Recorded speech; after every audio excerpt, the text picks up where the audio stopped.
சொன்னாள். நான் தண்ணீர் பந்தலில் நின்றிருந்தேன், அவள் தாகம் என்று சொன்னாள்.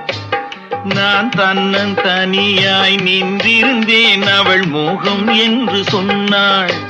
நான் தன்னன் தனியாய் நின்றிருந்தேன், அவள் மோகம் என்று சொன்னாள். நான் தண்ணீர் பந்தலில் நின்றிருந்தேன், அவள் தாகம் என்று சொன்னாள். நான் தன்னன் தனியாய் நின்றிருந்தேன், அவள் மோகம் என்று சொன்னாள்.